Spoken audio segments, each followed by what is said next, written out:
Bienvenue, cher auditeur, dans notre petit sanctuaire de calme historique.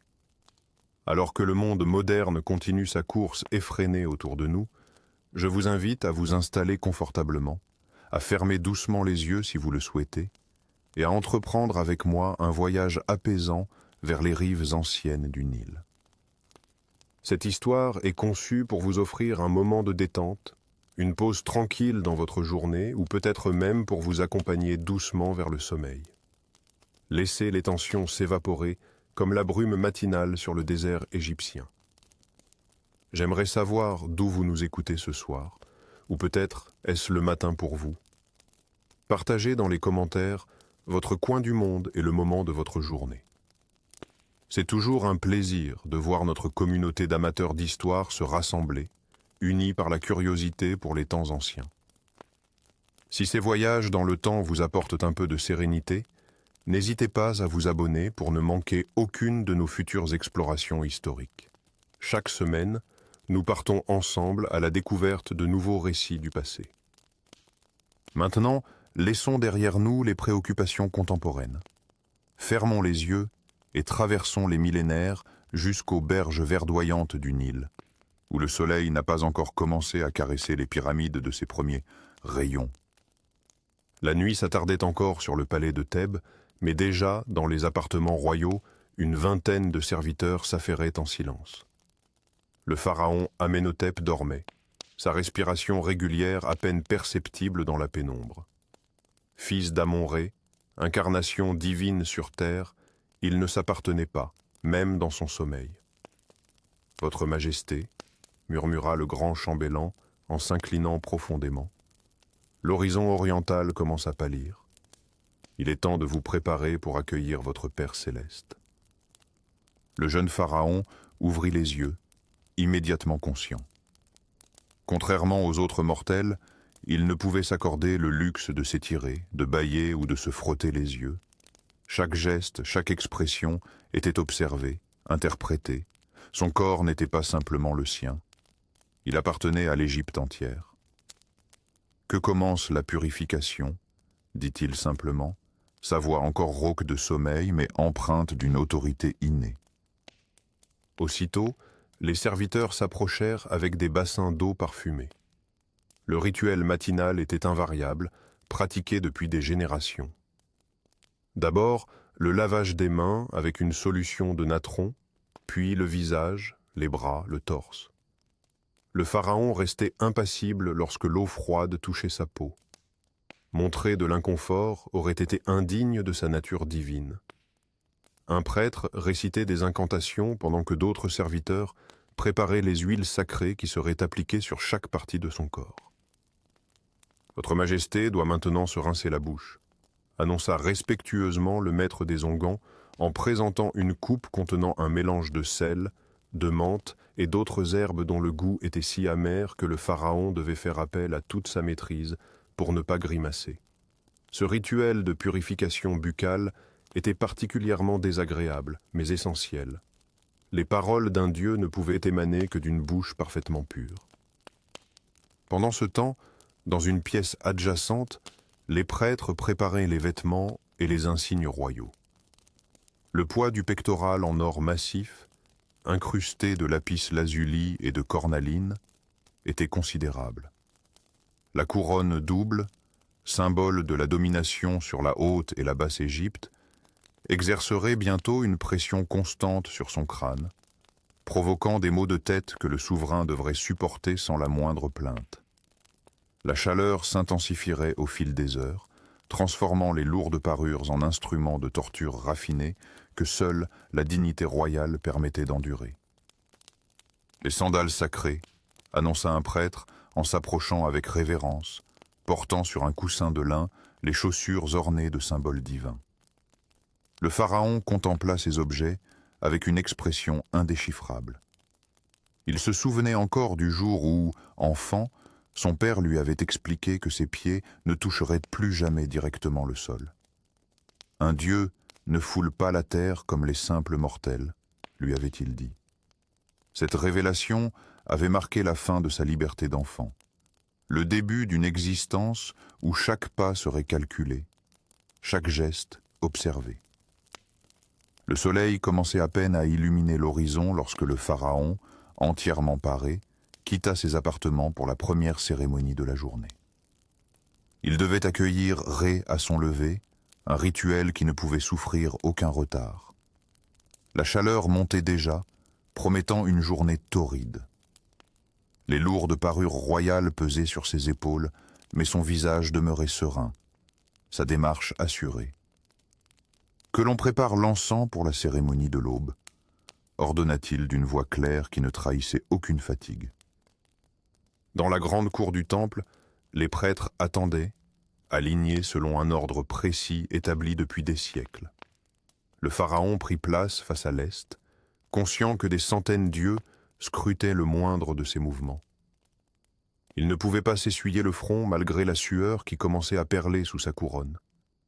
Il ne pouvait pas ajuster sa position malgré l'inconfort. Il était Horus vivant, et Horus ne connaissait pas la faiblesse humaine. Le jeune Pentahour, récemment élevé au rang de prince après que son père eut gagné la faveur du pharaon, observait la scène avec fascination et appréhension. À 10 ans, il commençait tout juste à comprendre ce que signifiait réellement la vie royale. La veille, son précepteur lui avait expliqué qu'un jour, s'il devenait pharaon, il ne pourrait plus jamais manger seul. « Chaque bouchée que tu prendras sera observée », lui avait-il dit. « Des goûteurs testeront ta nourriture avant toi, et des prêtres réciteront des prières pour chaque aliment que tu porteras à ta bouche. » Le rituel se poursuivait, immuable. Le pharaon récitait les formules sacrées, tandis que le disque solaire s'élevait lentement dans le ciel, baignant la scène d'une lumière dorée. Personne ne remarquait la goutte de sueur qui glissait le long de sa tempe, ni la légère crispation de ses doigts sur le sceptre qu'il tenait. Personne sauf Pentahour, qui commençait à percevoir le prix de la divinité. « Le pharaon ne peut montrer sa fatigue », murmura son précepteur à son oreille, comme s'il avait lu dans ses pensées. « Car un dieu ne connaît pas l'épuisement. Regarde bien et apprends. Un jour, peut-être, ce sera ton fardeau. » Le jeune garçon hocha gravement la tête, ses yeux ne quittant pas la silhouette hiératique du souverain qui, malgré la chaleur et le poids de ses attributs, continuait à incarner la perfection divine que l'Égypte attendait de lui. La cérémonie n'était que la première d'une longue série qui rythmerait la journée entière, sans répit, sans moment de véritable intimité. Le pharaon appartenait aux dieux et au peuple, jamais à lui-même. Le contraste entre la splendeur visible du palais de Thèbes et sa réalité quotidienne était saisissant. Derrière les colonnes majestueuses et les murs ornés de fresques éblouissantes se cachait un monde que les visiteurs étrangers ne soupçonnaient guère. Tandis que le pharaon Amenhotep quittait la salle de cérémonie, suivi de sa cour, un serviteur s'affairait discrètement à chasser les mouches qui s'agglutinaient près des bassins d'eau stagnantes dans un coin ombragé. Malgré les fumigations quotidiennes d'encens et de myrrhe, les insectes constituaient un combat perpétuel, tout comme les rats qui se faufilaient la nuit dans les réserves de grains. Les palais des dieux vivants ne sont pas épargnés par les fléaux des mortels, murmura Hippi, le chef des serviteurs, en observant une ligne de fourmis qui avançait le long d'une colonne peinte en bleu lapis lazuli. L'année dernière, nous avons perdu 3 jeunes serviteurs à cause de la fièvre qui s'est propagée depuis les quartiers des scribes. Dans les appartements privés du pharaon, les médecins royaux discutaient à voix basse des remèdes à préparer pour soulager les maux d'estomac récurrents du souverain. Le plus âgé d'entre eux, Pentou, dont la réputation s'étendait jusqu'aux terres de Nubie, manipulait avec précaution un papyrus médical.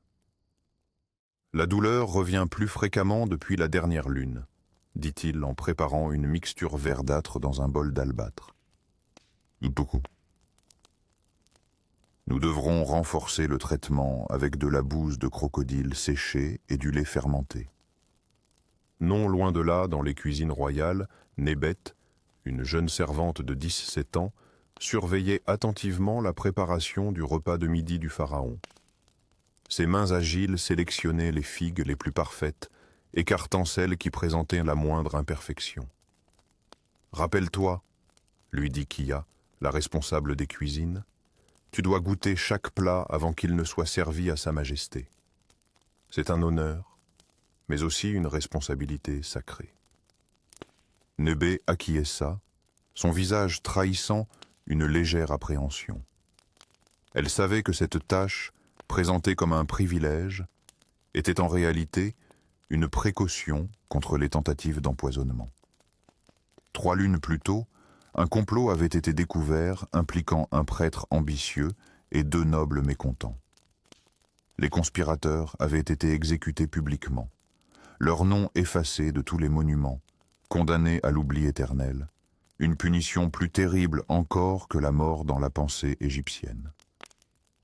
J'ai entendu dire que le pharaon souffre à nouveau de ses douleurs, chuchota Nebet à sa compagne qui pétrissait du pain.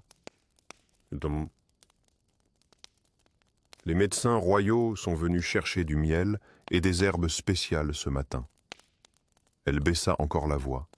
Mérite, qui sert dans les appartements royaux, m'a confié que les remèdes qu'il prépare sont terrifiants.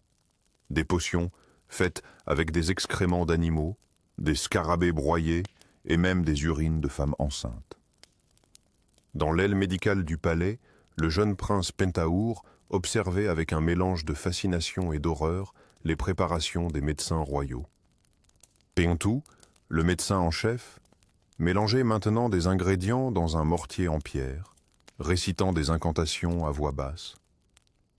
Le mal qui ronge le corps divin est un démon qu'il faut chasser, expliqua-t-il au prince. La médecine et la magie travaillent ensemble pour restaurer l'équilibre des forces vitales. Le prince vit alors un assistant apporter un petit coffret contenant des amulettes en pierre et des figurines en cire. Ces objets seront placés sur le ventre de votre père pendant que nous appliquerons notre onguent, poursuivit Pentou.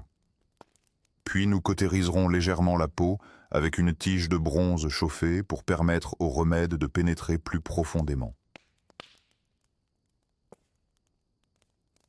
Pentahour frémit involontairement, imaginant la douleur que devait endurer son père tout en maintenant l'apparence de force divine qu'exigeait sa position. Il comprenait maintenant pourquoi les serviteurs chuchotaient parfois que la vie dorée du pharaon cachait des souffrances que peu enviraient.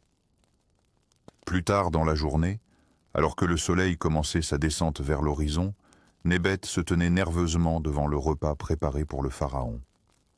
Suivant le protocole, elle goûta une petite portion de chaque plat sous le regard attentif des gardes et du vizir. La nourriture était exquise, des pains fins, des viandes rôties, des fruits frais et du vin dilué avec de l'eau filtrée. Mais la jeune femme mangeait sans plaisir, consciente de sa responsabilité.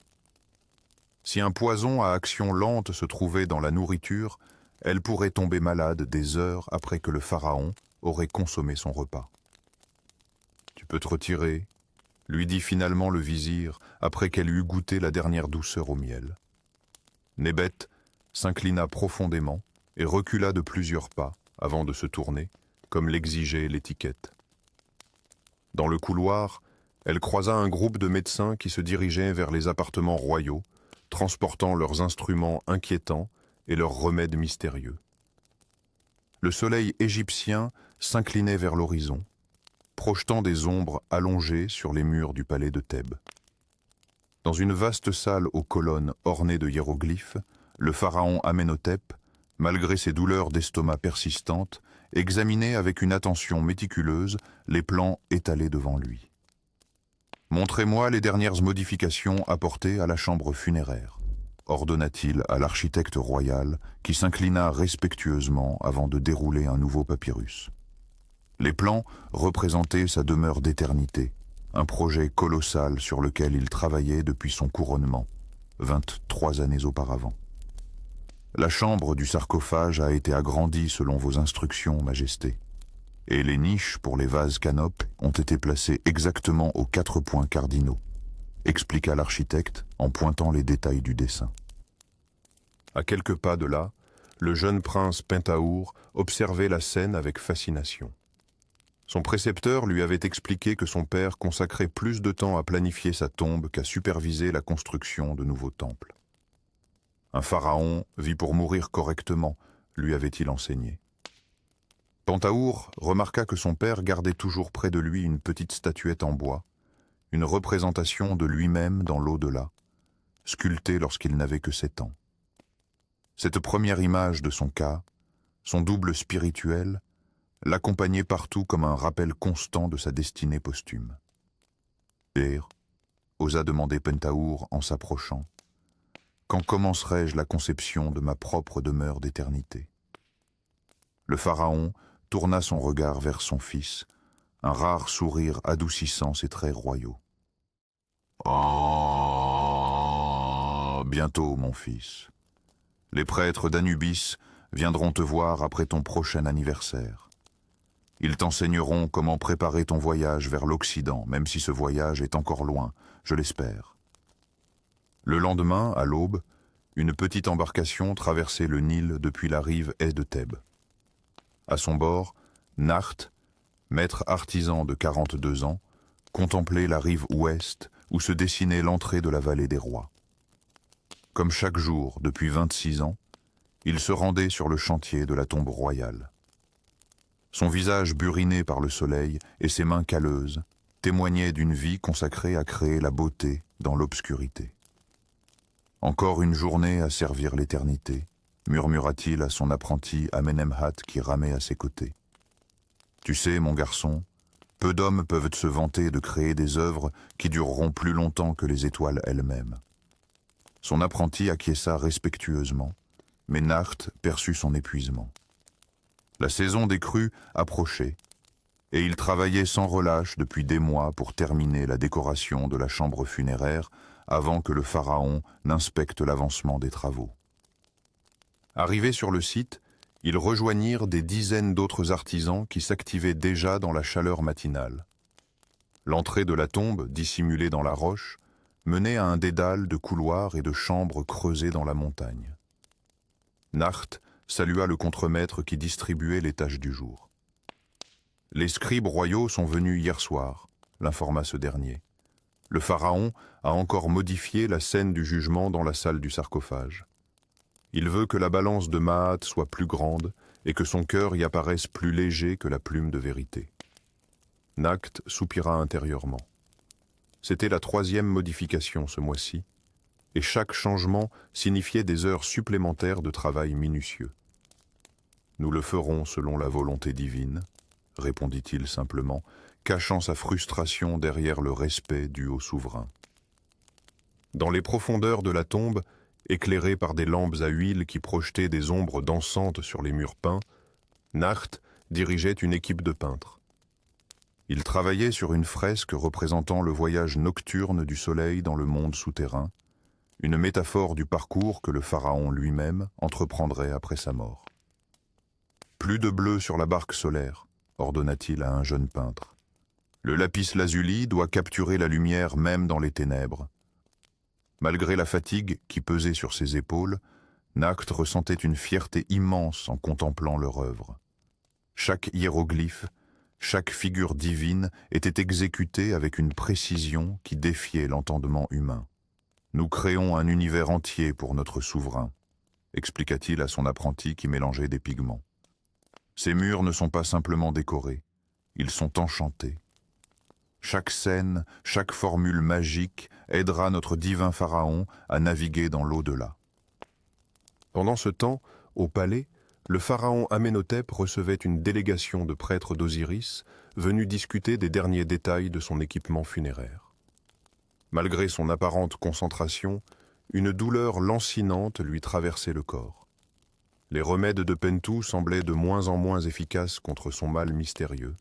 « Le masque funéraire en or est presque achevé, Majesté », annonça le grand prêtre. « Les artisans ont capturé votre essence divine à la perfection. » Le pharaon hocha la tête, satisfait, mais une quinte de toux l'interrompit. Un filet de sang perla au coin de ses lèvres, qu'un serviteur s'empressa d'essuyer discrètement. Les prêtres échangèrent des regards inquiets, mais continuèrent en leur présentation comme si rien ne s'était passé. Les 4 vases canopes sont terminés, ainsi que les amulettes protectrices qui accompagneront votre momie. 265 au total, une pour chaque jour de l'année, plus celle des 5 jours épagomènes. Les semaines passèrent, et l'état du pharaon se détériora rapidement. Dans la vallée des rois, Nacht et ses artisans travaillaient jour et nuit, informés par des messagers de l'urgence croissante de leurs tâches. Le pharaon faiblit, chuchotaient les ouvriers entre eux. Les médecins royaux ont été convoqués de tout le pays. Un matin, alors que Nacht appliquait la feuille d'or sur un cartouche royal, une messagère arriva en courant, le visage grave. Le maître artisan doit se présenter immédiatement au palais, annonça-t-il, essoufflé. Par ordre du vizir. Nacht confia son travail à son apprenti et suivit le messager, le cœur serré par un pressentiment funeste. Au palais, une atmosphère lourde régnait. Les courtisans parlaient à voix basse et les serviteurs se déplaçaient silencieusement comme des ombres. Le vizir accueillit Nacht dans une antichambre des appartements royaux. « Notre divin pharaon souhaite s'entretenir avec toi », expliqua-t-il solennellement. « Sa Majesté veut s'assurer personnellement que sa demeure d'éternité est prête à l'accueillir. » Nacht fut conduit dans la chambre royale, où l'odeur des onguents médicinaux se mêlait à celle de l'encens. Allongé sur un lit d'ébène incrusté d'or, le pharaon Amenhotep n'était plus que l'ombre de lui-même. Son visage émacié contrastait cruellement avec les représentations idéalisées qui ornaient les murs de sa future tombe. « Approche, maître artisan, » murmura-t-il d'une voix faible. « Dis-moi la vérité. Ma demeure d'éternité est-elle digne d'accueillir un dieu ?» Nacht s'agenouilla respectueusement. « Majesté divine, votre tombe est la plus magnifique jamais créée par des mains mortelles. Les murs chantent vos louanges en couleurs éternelles, et chaque chambre vous guidera vers votre glorieuse transformation en Osiris. » Le pharaon sembla satisfait, un faible sourire éclairant son visage ravagé par la maladie. « J'ai passé ma vie à préparer ma mort, » confia-t-il à Nacht dans un moment de lucidité surprenante. « Et maintenant que je me tiens à la frontière entre les deux mondes, je me demande si j'ai suffisamment vécu. » Cette confession inattendue laissa Nacht sans voix. Devant lui, ce n'était plus le souverain divin, mais un homme confronté à sa propre finitude. Les jours suivants virent le palais se transformer en théâtre d'une chorégraphie funèbre minutieusement préparée. Les prêtres d'Anubis prirent possession des appartements royaux, apportant avec eux les instruments nécessaires à la momification. Le prince Pentahour fut éloigné, conformément à la tradition qui interdisait au futur pharaon d'assister à la faiblesse ultime de son prédécesseur. Dans la chambre royale, entouré de ses objets les plus précieux, le pharaon Amenhotep rendit son dernier souffle au crépuscule, alors que le soleil, incarnation de Ré, entamait son voyage nocturne dans le monde souterrain. « Le Dieu est retourné au ciel », annonça solennellement le grand prêtre, marquant le début des 70 jours de deuil et de préparation du corps royal pour son voyage vers l'éternité. Nacht fut convoqué une dernière fois, non plus au palais, mais dans la maison d'embaumement située près du Nil. Là, sous la supervision des prêtres, il devait finaliser certains détails des amulettes qui seraient placées entre les bandelettes de la momie royale. En entrant dans la salle sacrée, il aperçut le corps du pharaon étendu sur la table d'embaumement, ses organes déjà retirés et conservés dans les vases canopes. Ce spectacle le frappa profondément. Le souverain tout-puissant, l'incarnation divine qui faisait trembler des nations entières, n'était plus qu'un corps fragile et vide, attendant les rituels qui le prépareraient pour l'au-delà. Même les dieux incarnés retournent à la poussière, pensa Nacht, en accomplissant sa tâche avec un respect mêlé de mélancolie. 70 jours plus tard, une procession grandiose traversa Thèbes, du palais royal jusqu'au Nil. Le sarcophage doré du pharaon, porté par des nobles et des prêtres, étincelait sous le soleil égyptien.